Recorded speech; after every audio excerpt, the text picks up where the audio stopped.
శోక మోహ లోభ మద మాత్సర్యాదులు ఇలాంటివన్నీ ఏమీ ఉండవు. ఎంచేత కేవలము సత్వగుణం ఉపాధి చేత చేస్తున్నప్పుడు మిగిలిన లోపములు ఏవి ఉండవు. ఏకం సదా ఏకరూపం, పరమాత్మతత్వంలో మార్పు ఉండదు. సదైక రూపాయ, ఒకే రూపంలో ఉంటుంది. సదా ఏకరూపం. పరమం వాసుదేవతత్వం. అది లోకంబులు లోకేశులు లోకస్థులు తెగిన తుది, అలోకంబకు పెంచీకటి గవ్వల ఎవ్వడు వెలుగు. అలాంటి స్వరూపం ఒక్కటే ఉంటుంది. భక్తుల అనుగ్రహం కోసం అని చెప్పి రకరకాలుగా ప్రత్యక్షమవుతుంది. అది తప్ప వేరే మార్గం లేదు.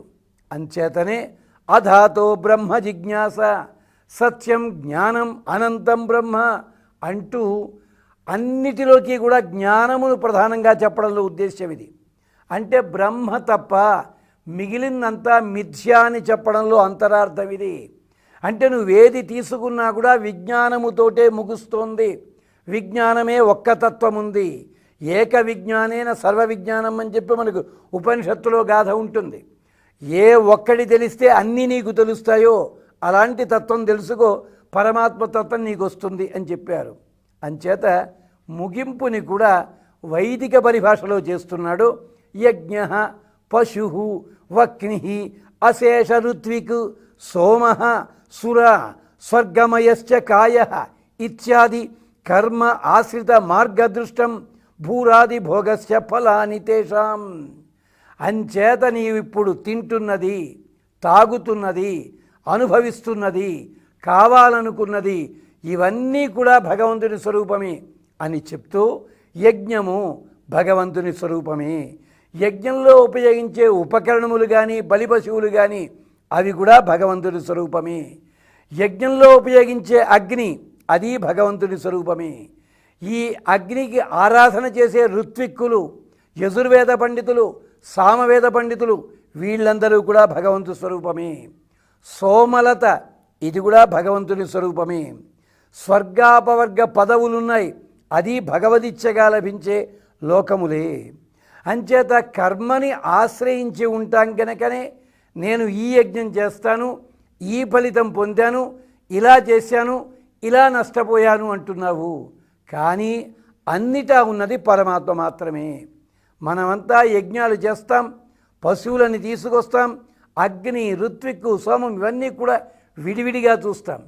కానీ పరాశర మహర్షి చెప్తున్నాడు అన్నీ కూడా పరమాత్మ స్వరూపాలే. కర్మ నమ్మితేనే ఈ బంధాలు ఉంటాయిరా. అంచేత కర్మానుష్ఠానం చేస్తూ కర్మని నమ్మవద్దు, అప్పుడు బంధాలు ఉండవు. కానీ అలా అని చెప్పి నేను కర్మలు మానేస్తానంటావా? కుదరదు. శరీరపాతం వరకు, శరీరము ఉన్నంత వరకు కూడా నీవు కర్మలు చేసి తీరాలి.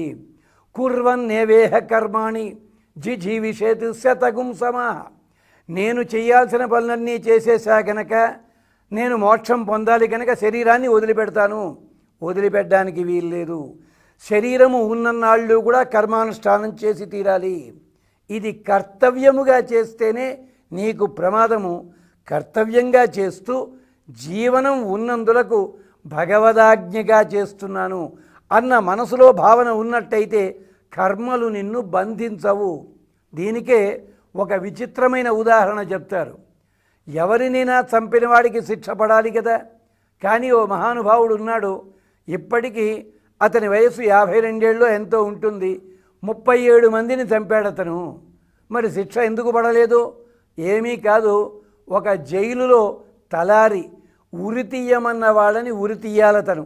అలాంటివి 37 సార్లు చేశాట మహానుభావుడు. అది చంపడం కిందే లెక్కే కదా. కానీ అది ఒక కర్తవ్యముగా కంటే కూడా ఒక విధి. నేను ప్రభుత్వం కోసం పనిచేస్తున్నాను అంటే దీనికి దాంట్లో ఒక విభాగం ఇది అంటూ చేశాడు గనక అక్కడ కర్మ ఫలం అన్నది అతన్ని అంటదు. ఇది అక్కడ విశేషం.